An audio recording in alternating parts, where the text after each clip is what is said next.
Hey y'all, Jim here with Sunrise Farm. Thanks for stopping by. Today is February 3rd, and so this will be the update for the month of February, what I'm planning now, what I'm going to be planning throughout the month, what seeds to have, as well as into early March, just so you have all your seeds prepared. I'm in Zone 8B in South Carolina, so you have to adjust your last frost date and your plantings accordingly.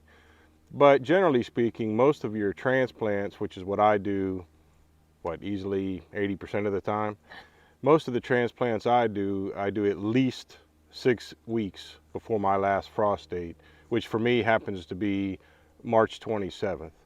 So basically the first to second week of April, depending on the actual weather, is when I shoot to put most of my stuff in the ground, at least warm season crops. And so that's when I back up from 6 weeks from the last frost date in order to know what seeds to start, which is kind of where I'm lining up with the month of February on into March. So hopefully this will help you. As you can see before me, I've got all kinds of seeds that I have around for planting um, from various companies. You can also see down in front of me there, I have 3 bags, 50-pound bags. So I have 3 50-pound bags of potatoes. One is Yukon Gold, one is a red potato. I think it's the red Pontiac, but I'm not certain of that. And then the other one is Kennebec, a white potato. I just got those bags of potatoes yesterday, and I haven't even opened them yet. So I'll be opening them and cutting them up, letting them sprout, getting ready to plant them for me, which is basically any time in the last 2 weeks of February.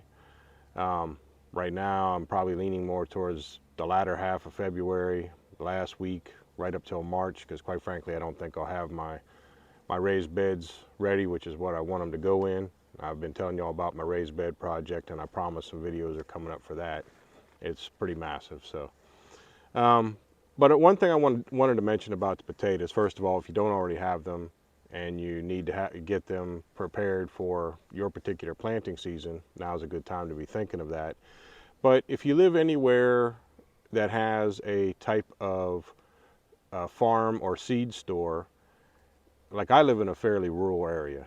Now I don't live in deep country, but I live in a fairly rural area, and we have a couple of farm seed stores. So I got these locally. I had to wait till they came in, but I got these locally for a very, very reasonable price. And so if you order any of the seed potatoes online, or you happen to go to, sometimes you can find them in a big box store, but certainly you can find them in like Tractor Supplies, which I just noticed them yesterday as I was picking up some dog food. But they can be a little more expensive. Now they're not extremely expensive as you might order them online, but they can be a little expensive. But all 3 of these bags are certified seed potatoes, and they all come from Maine. Um, so just a little food for thought for you. If you have the opportunity or availability to check out your local farm or farm and seed stores, I would, because they also sell various seeds. I've gotten many packages of seeds from there. Um, for instance, I got a giant pack of cabbage seeds that'll probably last me a couple of seasons, and I paid, I mean, for, I think it was I don't know, it was like 4 or 5,000 seeds. I forget what it was. It was something silly, but I only paid like $5 for it. So the things that are normally at a farm store is much more reasonable if you have that opportunity. So let's talk about what I'm going to be planting. I'm actually, or seed starting, I should say. I'm going to be starting tomorrow, the next couple of days. I'm going to be starting a whole bunch of varieties of lettuce. I have about 6, 7 varieties of lettuce, some romaines, some butter crunches, some loose leaf types of lettuce, and I'm going to be starting them all. So also over the next couple of days, along with the lettuces, I'm going to be starting arugula. And all of these are seed starting in my trays. So I'm going to start arugula, and I'm also going to start sage and chives, as well as I'm going to start tomatillos. This will be my first year ever planting tomatillos, so I'm kind of curious to see how that goes. I only have a handful of them, so I think I've packaged at 10 seeds if I'm not mistaken. But yeah, I just want to try it and see. I know it's great for salsas, so I just want to see if how they grow around here and see if we like them. And then moving on a couple of weeks from now, in the middle of February, we'll be planting basil, beets. I have a couple of types of beets, pak choy. Of course, that's when I could start the potatoes if I have it ready, and spinach. Now the spinach, I may wait and direct seed spinach, but you absolutely can start spinach too. So that one's kind of up in the air for me right now. But then moving on into March for us. Yes, I have my handy dandy notes. I'm at that age where if I don't write it down, I may not remember it at all. Maybe some of y'all have that same problem. It's called CRS disease, can't remember stuff. At any rate, I on March 1st, like I say, I aim, depending on what the plant is, because some things will grow much faster than others, like beans and cucumbers will generally sprout and grow much faster and quicker than others, so you have to be kind of cognizant of what your plant is. But for the most part, I aim between that 4 and 6 week window from the first week of April.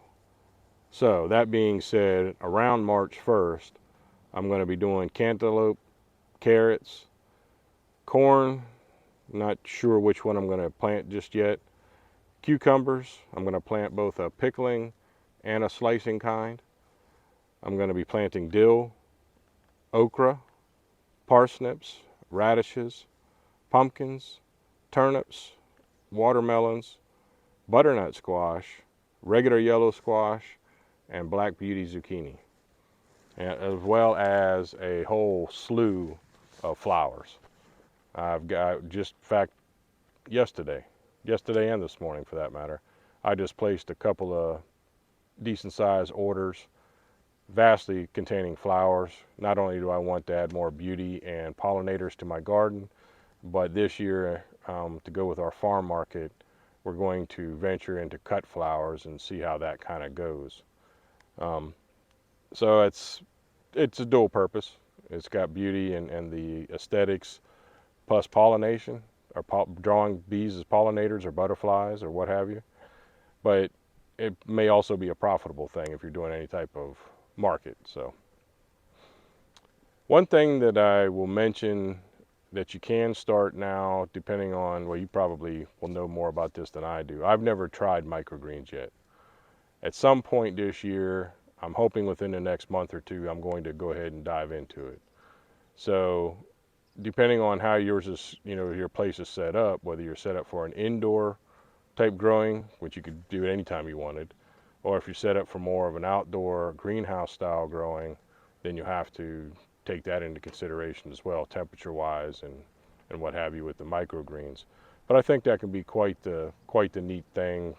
It's very popular these days with salads and healthy eating, and so we're going to try it out, I think, just to see where we're at.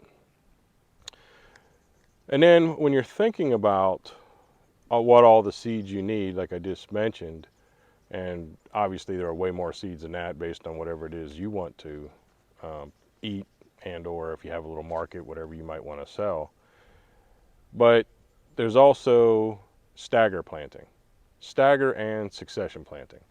Most people will use that term succession planting just to mean planting the same crop after the same crop after the same crop. Technically speaking, that's stagger planting, but it doesn't matter. Most people use succession planting. Even I use it because it's just so common language. But succession planting, we'll just say, is putting in one crop right after another, or stagger planting is kind of putting in, for instance, for me, for cucumbers, I'll seed start them around the 1st of March. I'll put them in the ground around the 1st of April. Around that same, about 2 weeks later, I'll seed start them again, and I'll go again. And I'll do this all through probably about 4 rounds before my heat gets out of control in the midsummer in July and August. And then I'll pick it up again after August to get some, kind of late summer, fall plantings of cucumbers. Now this can be done for anything like that, especially in the cucurbit family. Even things like squashes and zucchinis, you can stagger plant so that you have a continual harvest. You don't necessarily need to just plant, say, 1st of April in my case, and you're one and done. You can do this with beans. You can do this with most any crop. Corn, for example, around here, technically speaking, I could plant and harvest corn 3 times. I don't have enough space for that, but you can. You could certainly do it. Same thing is true for tomatoes. I have 2 determinate tomatoes that I'm utilizing in my garden this year, a Marglobe and then one called a Hasinator, but I'm going to stagger plant those, so the minute that I put those in the ground in the first week of April will be pretty much the same week that I go ahead and start them all over again, so that I can put them out where they'll be ready to go and ready to harvest after that summer heat bangs away at us down here. So it's just a lot of planning that goes into it. And so I hope that if you, not only this will help you to see what seeds you might need, it'll encourage you to get excited about the growing season. I know I am. A lot of work to do around here. I'm making so many changes, and quite frankly, I'm kind of behind, and it's wearing me out a little bit. You can even see in some of my previous videos, I've done some seed starting, and you can see those seedlings behind me. They're doing pretty good. I did have my 1 cherry tomato. I really don't understand it, and this just happened overnight. Literally from yesterday till today, they got all droopy on me. I mean, almost every one of them. And just the 1 cherry tomato, and I honestly have no idea what happened. So I'm seeing if I can revive them with some natural 20-20-20. And I've moved away from chemicals.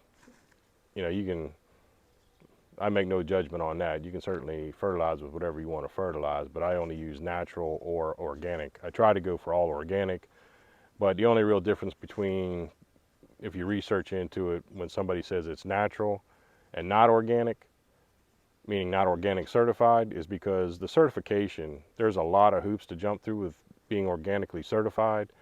And when you have a lot of components that go into it, i.e. say fish for fish meal or kelp or whatever it is, if all of those things aren't grown organically, then you can't even put the organic label on that said product.